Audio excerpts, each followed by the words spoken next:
Hello, welcome to Pebblebrook Village. I am Peony, and this is Trashfire Tarot for the week of June 29th.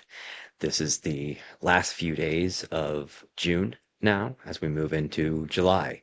The month of June has been our high-speed mission through the skies above in our Knight of Swords fighter jet. Knight of Swords was the navigator for this month. Things are speeding up, have been speeding up, um, especially through Gemini season, right?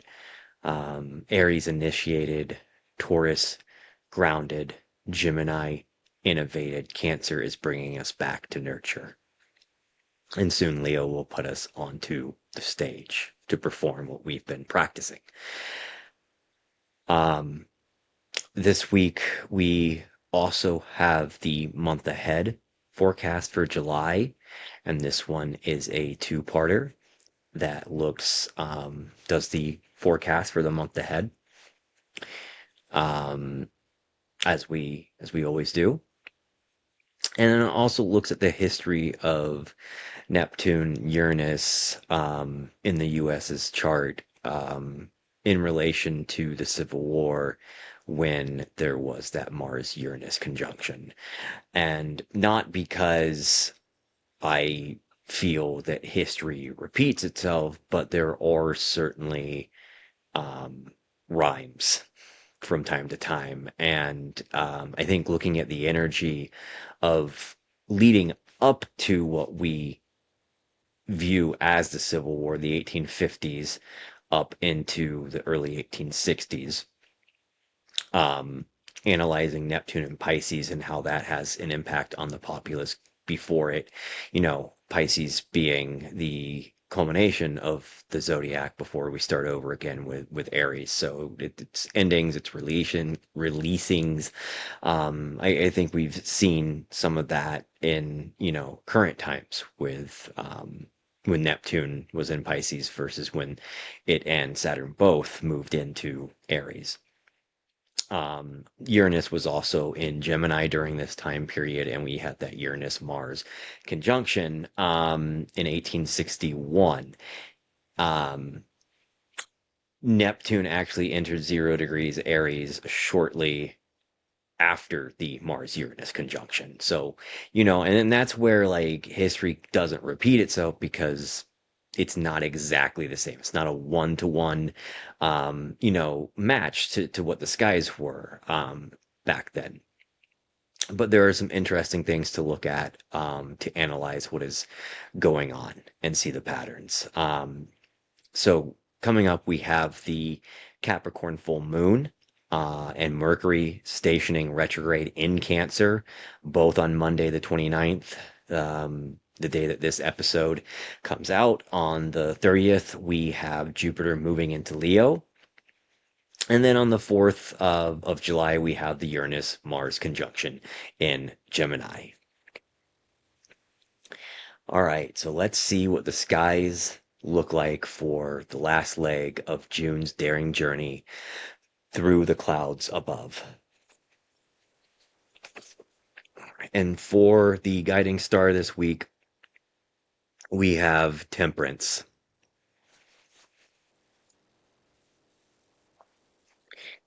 So as we near the distant shore, it is time to decide what we are actually carrying with us when we step off the when we step out of that plane that we've been in, right? Um, we cannot drag every broken plank, rusted nail, and all the wreckage with us um, as things reach their conclusion. Temperance asks whether we have learned enough from that ending to avoid rebuilding the same world with a different flag flying over it. She comes after death and before the devil. She is alignment, the adjustment we receive through transformation in order to be able to discern the chains of the devil. She is leading through wisdom, as this is the sister card to the Hierophant. 1 plus 4 equals 5 using the numerology. Temperance knows when the emperor has strayed from the empress's garden to build something obscene in their own self-serving image. She knows this because she survived disruption. Death was liberation. It was the chain breaker. Death removed what could no longer continue. Temperance teaches us to live after the removal.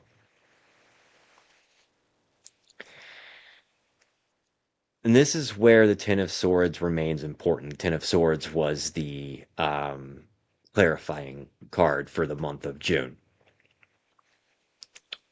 The Ten of Swords is not merely the moment of collapse. It is the realization that something cannot be restored to what it was.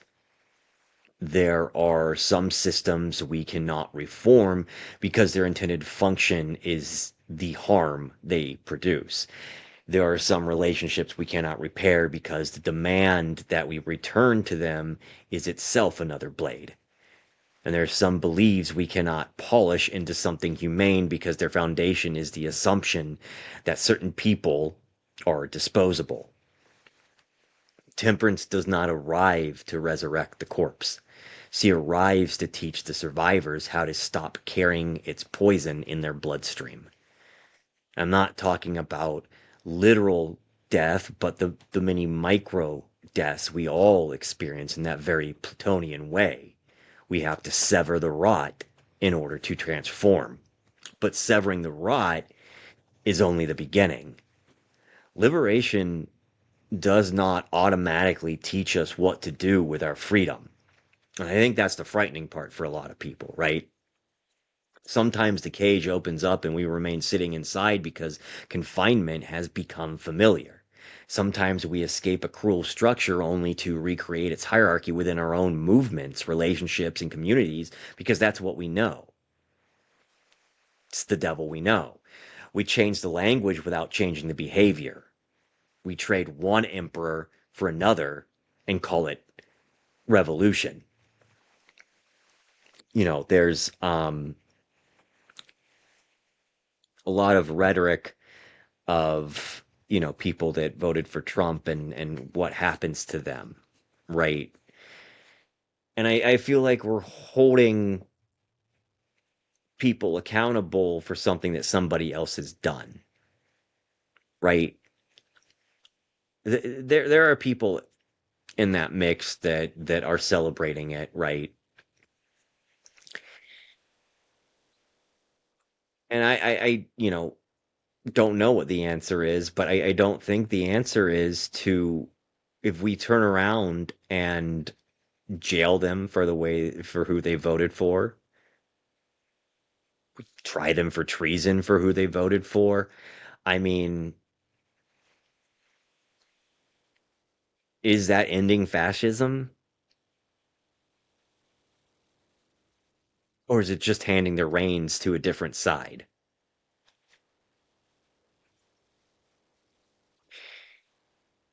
So how do we do this? Right? Like how do we balance this? The 1 foot on land and 1 foot in water. It's certainly not neutrality. Um, Temperance is not centrism. It's not asking us to place oppression on one side of the scale and resistance on the other and pretend they possess equal moral weight. Balance does not always mean equal portions. Sometimes balance means adding more water. Sometimes it means pouring something out. Sometimes it means recognizing that one ingredient has contaminated the entire mixture and cannot be permitted to remain. It's discernment. She knows the difference between peace and silence, between boundaries and barricades, justice and vengeance. accountability, and humiliation. Bullying, like we talked about on the last one. Learning the difference and being secure enough to mix the different cups to create something new out of that which once was, right? Take what we've learned, discard what doesn't work. And the cups matter because a cup is both a boundary and a vessel. It must have walls in order to hold anything, but it cannot nourish anyone if it is permanently sealed. Temperance does not destroy the container. She refuses to let the container become a tomb. Learning to surrender and trust the winding path towards enlightenment and mastery. Temperance is associated with Sagittarius and therefore Jupiter, right? And that becomes especially important as Jupiter finishes its journey through Cancer and crosses into Leo. We are moving from the expansion of care, home, kinship, memory, protection, into questions of leadership, visibility, power, sovereign self, especially with that opposition to Pluto. And what did Jupiter in Cancer teach us about care before Jupiter enters the sign of the leader? There was a lot of homeland security expansion during this time. In mundane astrology, Cancer is about the homeland, right? It's kind of family. Expand it to a mundane lens versus like if you're looking at a natal chart. Similar themes apply.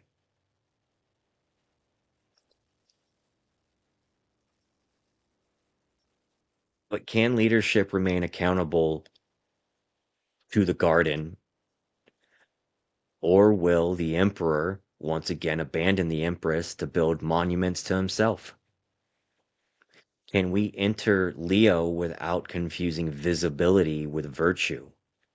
Can we allow ourselves to become larger without believing that our largeness gives us the right to make others smaller? Temperance is the bridge between these worlds. She carries the water of Cancer into the fire of Leo. She tells us that leadership without care becomes domination, while care without courage can become passive protection of the familiar. Burying our heads in the sand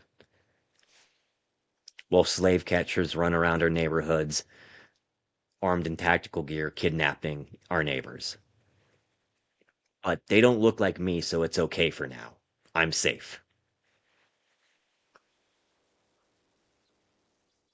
This is someone who does not give in to impulse and reaction. It's someone who knows that not every thought they have is meant for the world.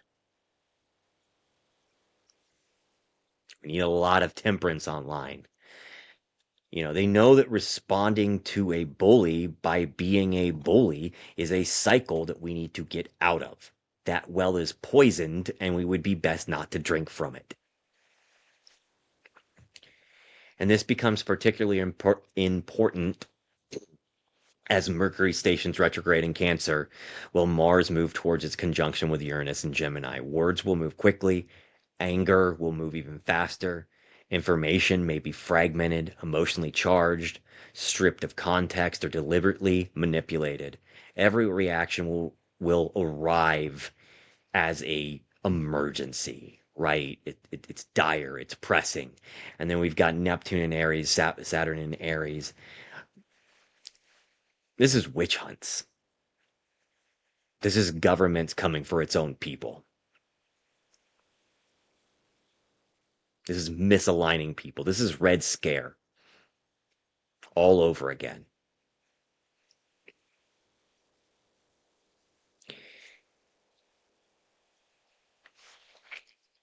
So it doesn't mean silence. It means refusing to hand our nervous systems over to people who profit from keeping us frightened and furious. It means understanding that being provoked into cruelty is not evidence that our cruelty has become righteous.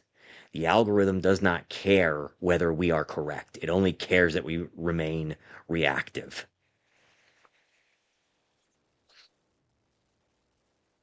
And we've got to stop feeding that algorithm. We got to stop living so virtually, so online.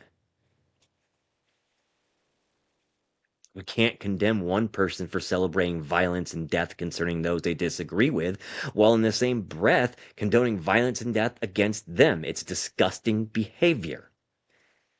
If the new world that is built on the blood of those we feel morally superior to is still a world built on blood, then it's the same world we were told it was time to leave behind. We didn't change anything. We just changed ownership. The threshold was already created. We are being shown the blueprints of how to build. It was evident with Jupiter and Cancer, in spite of the negative that came with it too. Not everything is going to be positive. Not everything is going to be negative. So I really did not like a lot of the talk around the Jupiter-Venus conjunction. There was a lot of really hurtful stuff that happened that week. Not necessarily to the individual, but on a collective level. And where it lays personally for somebody in their natal chart may have been a good time, right? But I struggle with calling something benefic or malefic. I think honestly the energies that are created by these bodies, these planets, their placements, the aspects they make, it's too there's too much depth to it to be like, oh, this is a, this is a good planet, this is a bad planet. Are you a good witch or a bad witch? It's perspective. Honestly, it all boils down to perspective.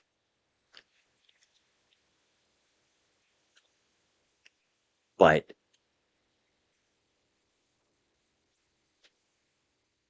there's a lot of reminders of what we can do and what is nurture, of matriarchy, those themes of with Cancer. And those were the blueprints. And it was a message that tribalism needs to stop. That's MAGA, that's liberals. It's any tribalism. There are no lines on the earth. Those were created by old white men as containers for control. A border is a pentacle drawn around soil and enforced by swords. It is an invented boundary granted the authority to determine who may eat, who may rest, who may cross, who may belong, and whose death will be treated as acceptable collateral. Temperance stands with one foot on either side of the boundary because the river does not recognize the authority of the map. Saturn in Aries will burn those outdated sheets of paper into ash. Stand with all humans or stand aside. Standing with all humans, too, does not mean refusing to confront those who cause harm. It means refusing to surrender anyone's humanity while doing so. Accountability is necessary precisely because human life has value. Punishment that exists only to satisfy our appetite for suffering is not accountability. It's just the old emperor putting on new clothes.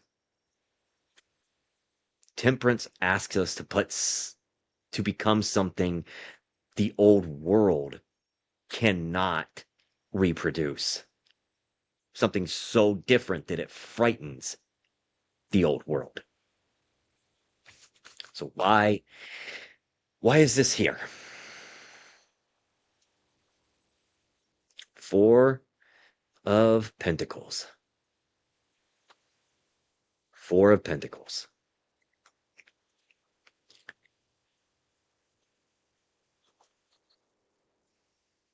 This was a daily pull for the day's energy on June 7th.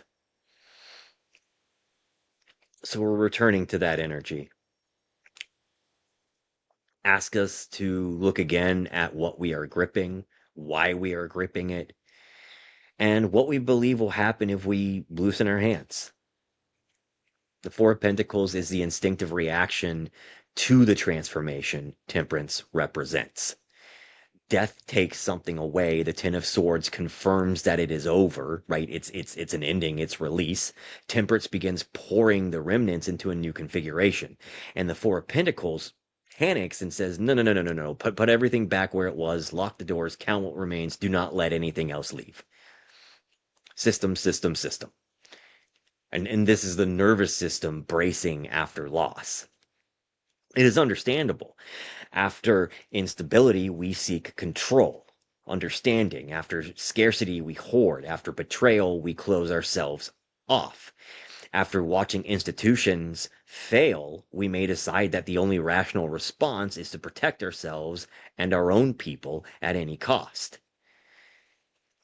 But understandable does not equate to sustainable. Reactions are not sustainable. They're momentary. They're not meant to be lived in. So we have some Saturnian energy here with the third decan of Capricorn being represented. You have a full moon in Capricorn. It's at 8 degrees.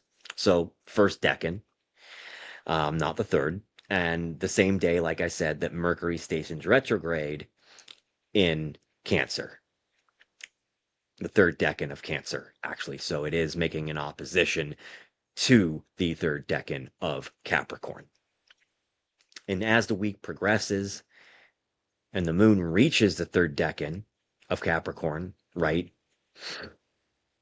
it will oppose Mercury while making a sextile with Mars as Mars moves into the Mars-Uranus conjunction on the 4th. Jupiter will have crossed into Leo before the moon completes its journey through Lake Capricorn. So the moon will not perfect an exact opposition to Jupiter. However, it will still be moving through the after energy, so to speak, of Jupiter's final degrees of Cancer. The Cancer Capricorn axis remains this central architecture of the week: home and state, care and control, nourishment and extraction, human need and institutional authority. There was a stellium there earlier in the year in opposition to Jupiter that ushered in the Saturn and Neptune's meeting at 0 degrees Aries. It set the tone in many ways, the stellium being in Capricorn, leading into Saturn and Neptune moving into Aries. It set the tone. This was during the height of the ice activity in Minnesota. We are being returned to the same fundamental question: what do institutions claim to be protecting, and who must be sacrificed in order to maintain that protection? The Four of Pentacles is traditionally the sun in Capricorn. The solar principle of leadership, identity, and authority has entered Saturn's house of rules, boundaries, consequences, and material systems. And at its best, this is responsible stewardship. It understands that resources must be protected, organized, and preserved for the future. At its worst, leadership begins to believe that possessing something makes it morally entitled to keep it forever. And it expands, expands, expands, expands. The crown becomes another pentacle. The border becomes another pentacle. The bank account, the nation, the identity, they all become pentacles. Everything becomes something that we have to defend. We have to. There's a focus on long-term stability here that can lend itself to a very conservative and rigid management of resources. This can be a very fixed mindset where self-control, or self-comfort rather, is prioritized over growth. And there is a warning against greed, against hoarding, against clinging to people or ideals out of security and familiarity. Sort of a devil you know situation. After all, the devil is a Capricorn card. And this is precisely how the Four of Pentacles relates to Temperance. Temperance understands containment, but she also understands circulation. She holds two cups, but nothing remains trapped inside either one. The water moves between them. It changes through relationship. The Four of Pentacles has four vessels and no movement. Temperance asks, what can we create by allowing resources to circulate? And Four of Pentacles asks, what can I prevent others from taking? Where Temperance views the resources as ingredients, the Four of Pentacles views them as possessions. Temperance understands that we protect something so it can continue sustaining life. The shadow of the Four of Pentacles protects something until the protection itself prevents life from reaching it. There is a difference between a boundary and a barricade, between saving and hoarding. There is a difference between preserving enough for winter and forcing everyone else to remain in winter so that we can feel secure.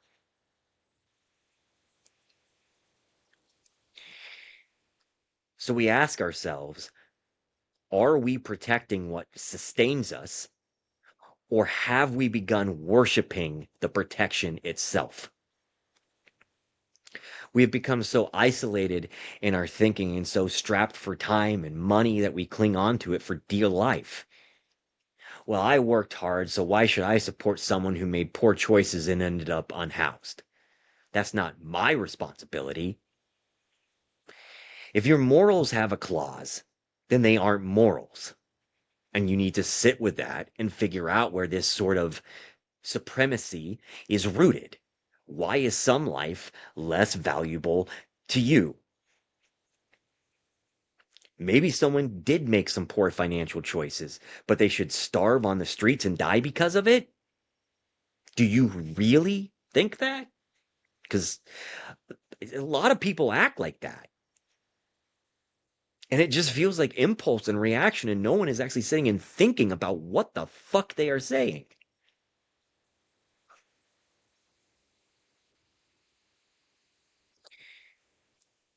The language of poor choices is often how people convert structural cruelty into an individual moral failure.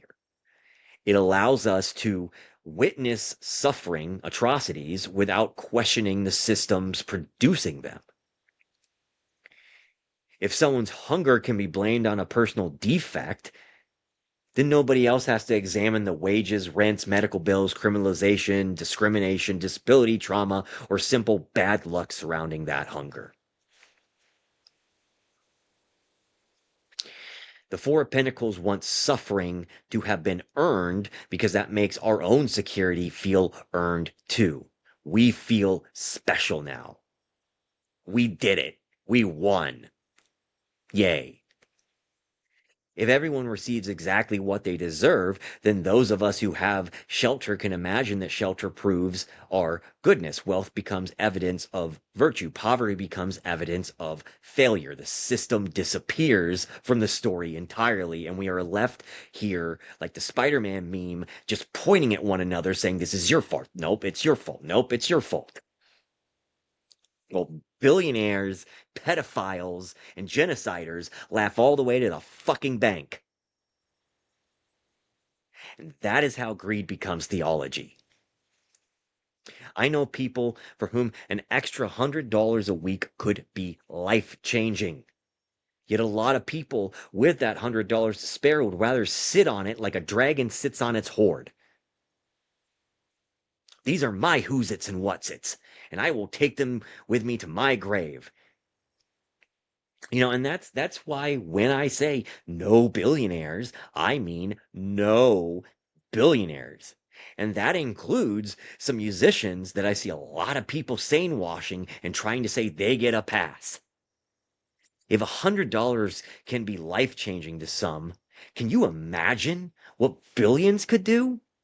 $1 billion is not simply a very large collection of personal comforts. It is concentrated social power. It is housing that remains unbuilt, medicine that remains inaccessible, debts that remain unpaid, food that remains locked behind a price, and human time that has been converted into private ownership.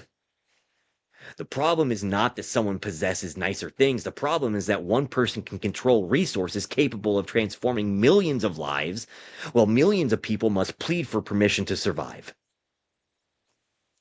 If you can give up $1 billion and still be one of the richest people in the world, and yet you don't, it is morally reprehensible and disgusting, and it's a choice. If you can spend $350,000 in 3 months to fuel your private jet, that's a choice. You can't sit on a mountain of gold while saying you feel sorry for the suffering, because you don't. You feel guilty. You know you're an awful person, and your performance is to make you feel better. What can I do? I feel so bad about it. Well, you could give up some of your billions of fucking dollars. That's what you could do.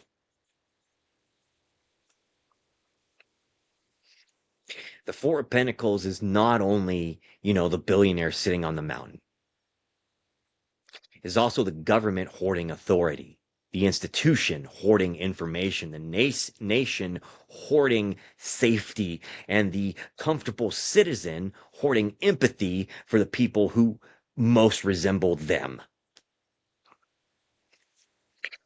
We hear that there's not enough money to house people, feed children, support disabled people, care for elders, fund schools, provide health care, can't welcome refugees. Yet there's always money for cages, always money for weapons, for surveillance, data centers, concentration camps, police, private contracts, military spectacles, UFC fights on White House lawns, and the protection of accumulated wealth.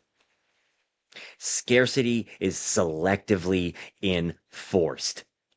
Temperance exposes the lie, because Temperance knows how much can be made when resources are properly mixed, shared, and circulated. The alchemist does not stare at the ingredients and congratulate herself for owning them. Simply owning them doesn't do jack shit. She uses them to create something capable of sustaining life. The Ten of Swords tells us that the economics of abandonment have reached their inevitable conclusion. That doesn't mean that it ends, tomorrow. That doesn't mean that it ends after July. But it is the curtain close. The Four of Pentacles warns us that our first instinct may be to clutch the wreckage, because at least that wreckage is familiar.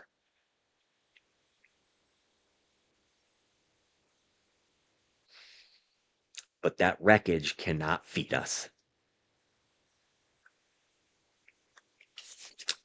How do we navigate this energy? Two of Cups. Two of Cups. First decan of Cancer. We navigate this by unions formed from places of genuine care, matriarchy, care-centered communities. We need each other. But we do not need governments telling us what our rights are. Our rights are not gifts graciously bestowed upon us by governments. Governments are obligated to recognize and protect rights that arise from our humanity. We are born with these rights. We elect people to protect those rights, not tell us who and where those rights are accessible. The state does not create our personhood. Not a single one of us asked to be born. Not a single one of us consented to being born. It wasn't a choice we had. We are here. Right? And we have rights. And a court does not make us human. A border agent does not determine whether our lives possess value. And if you are sitting here and saying, well, I don't necessarily agree with it, but it's the law that they can break into my neighbor's house and deport him because he's brown. I don't know. I think you do support it. I think you just know it's shitty to support it and you're dancing around it. Or you're just a fucking coward. The Two of Cups is this beautiful echo of the Venus-Jupiter conjunction we experienced in Cancer. As Jupiter now prepares to leave Cancer, the Two of Cups asks what we actually learned from that transit. Did we learn that care is sacred? Or did we simply romanticize the idea of home? Did we learn to build structures of belonging? Or did we make belonging conditional? Did we expand on the family and what families are? Or did we draw the walls around it even tighter?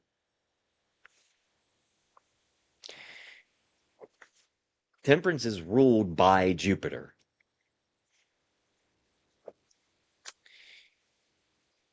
The Two of Cups carries Venus through Cancer. And these cards bring that Venus-Jupiter conjunction into this as an instruction. Abundance is created through relationships, not accumulation. The Four of Pentacles says, I am safe because I possess enough. The Two of Cups says, we are safer because we refuse to abandon one another. And this is what I mean by matriarchy. I do not mean patriarchy with women sitting on the throne. I do not mean reversing the hierarchy so a different category of people gets to dominate everyone beneath them. That changes the ruler without changing the structure, right?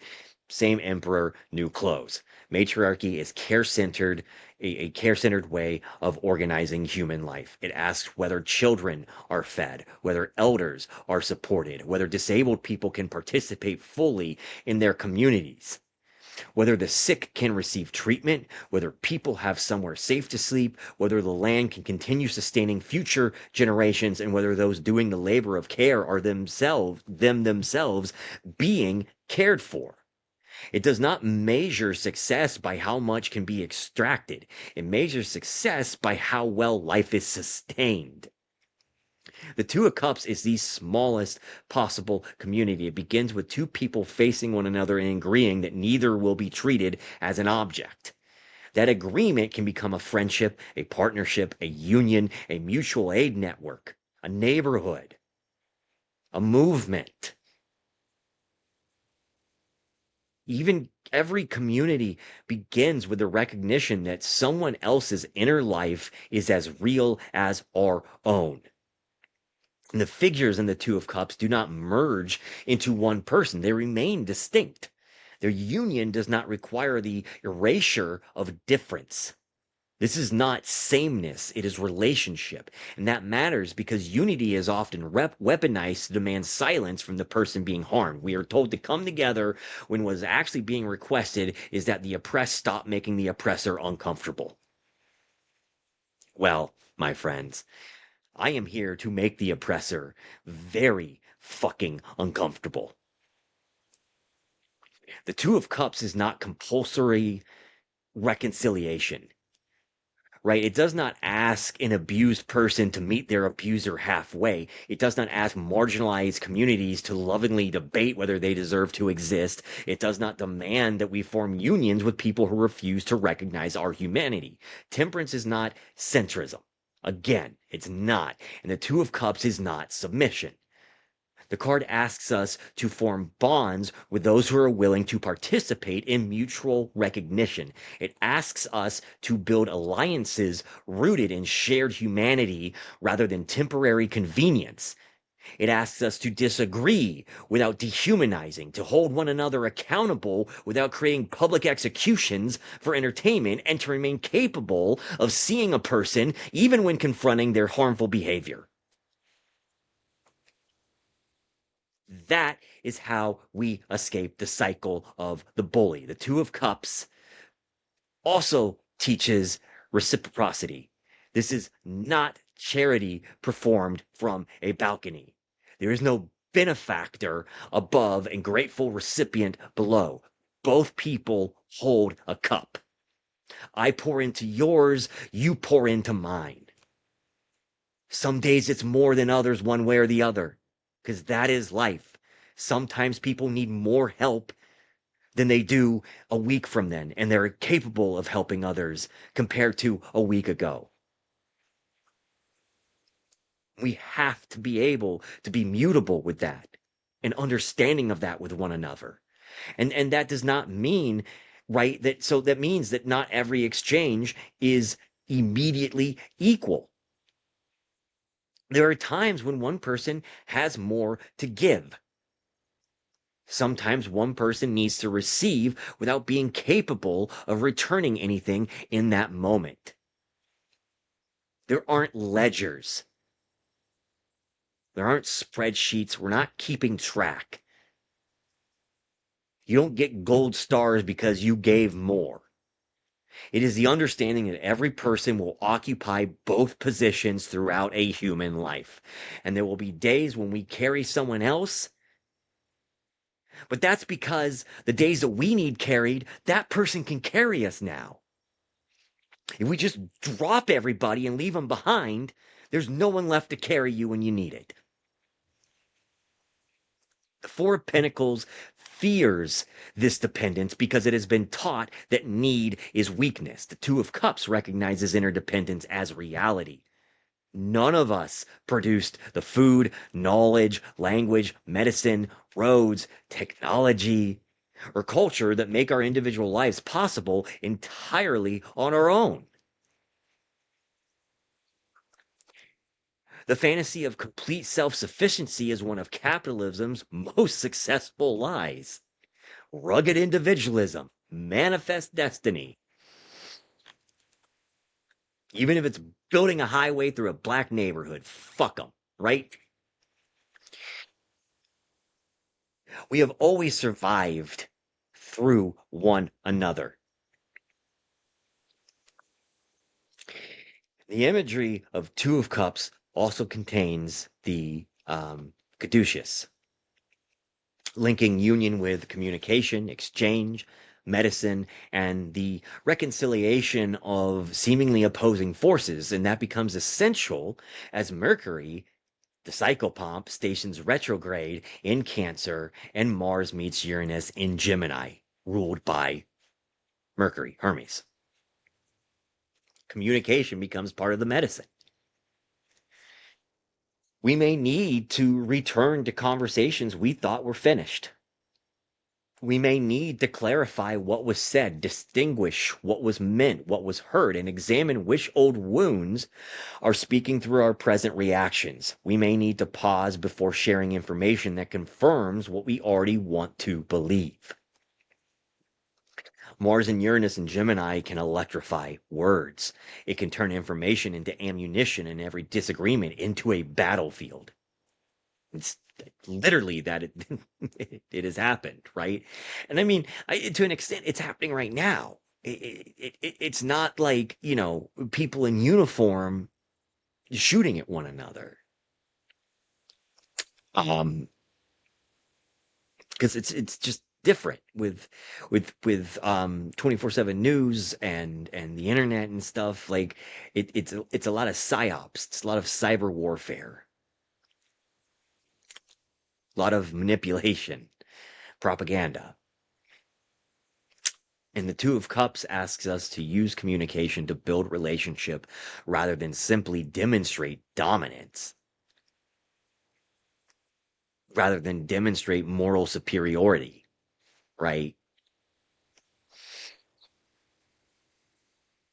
Well, I voted for this person, so I'm better than you. Good for you. Pat yourself on the back. Not every conversation will be possible. Not every person will approach in good faith. We know that, but wherever genuine exchange remains available, we must resist the temptation to flatten one another into avatars of an opposing tribe. And this is where the political becomes deeply personal. Authoritarianism depends on isolation. It depends on us hating one another. It depends on us fighting one another. Exploitation depends upon convincing us that everyone else is competition. Right? They're coming to take your jobs. They're coming to take your religion. They're coming to take your wives or your husbands. Hoarded wealth depends upon the belief that another person's gains must be our loss. Well, they just worked harder, so, you know. State violence depends upon separating the population into those who deserve protection,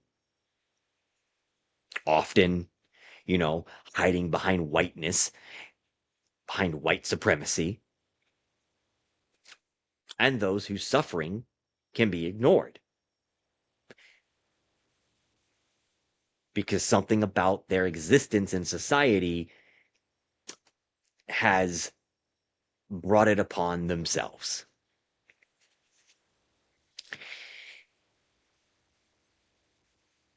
The Two of Cups breaks that machinery one relationship at a time. It is the neighbor warning another neighbor that ice is nearby. It is the person bringing groceries to someone who cannot leave home. It is a friend who listens without attempting to overtake the conversation or insert themselves into the conversation. It is the worker standing beside another worker. It is the community refusing to let anyone disappear quietly into the machinery of the state.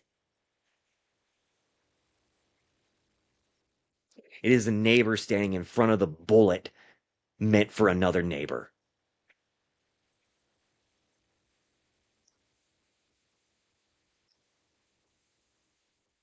That is, it's not sentimental. Care is material. Care is food. It's housing. It's transportation, childcare, medicine, protection. Care is information delivered accurately without manipulation, without reaction, without panic. Care is a willingness to redistribute what we possess so another person can remain alive. Temperance reminds us to pour. The Four of Pentacles shows us the hand refusing to open, and the Two of Cups gives us someone worth opening it for. All while the Ten of Swords, finishing its time as the clarifying energy, remains beneath all this as that underlying June energy. It tells us that the old order has reached an ending, even if the people benefiting from it are still attempting to prop up the body, right? It's doing Weekend at Bernie's with late stage capitalism. It's doing Weekend at Bernie with the president at this point. Temperance says we must not turn collapse into our permanent identity. The Four of Pentacles warns us not to cling to the ruins simply because they are familiar. The Two of Cups tells us where the first stones of the new world must be placed. Between people.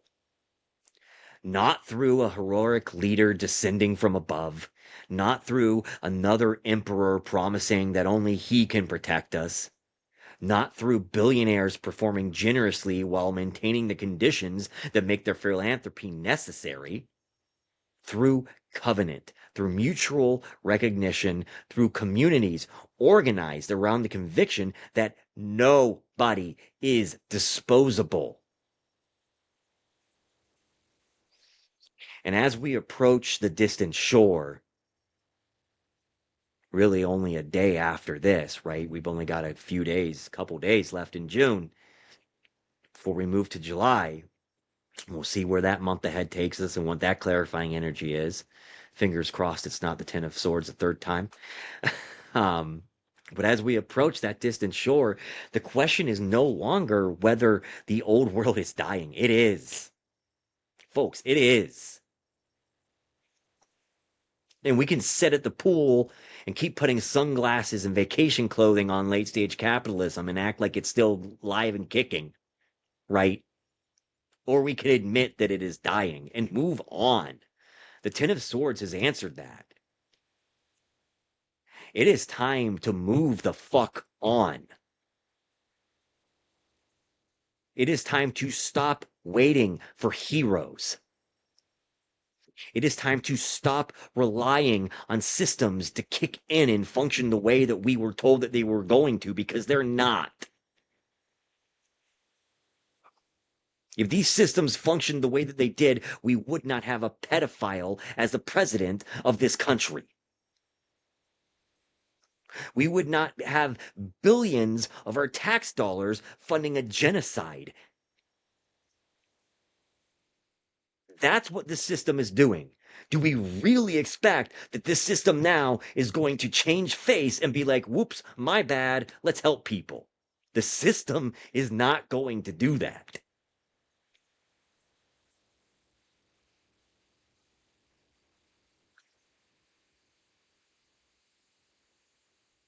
So the question is, will we carry, whether we will carry its values with us?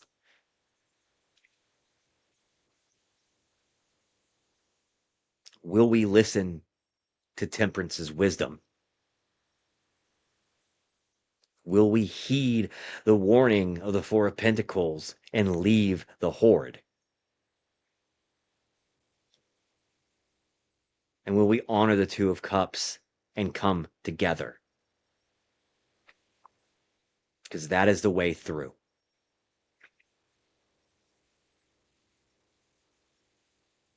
All right. That does it for the week ahead. Like I said, we have the July month ahead forecast coming out this Wednesday on July 1st. The first part, the second part will come out on Friday, July 3rd. Until next time, I love you all, and I'll see you in the stars. All right. Bye.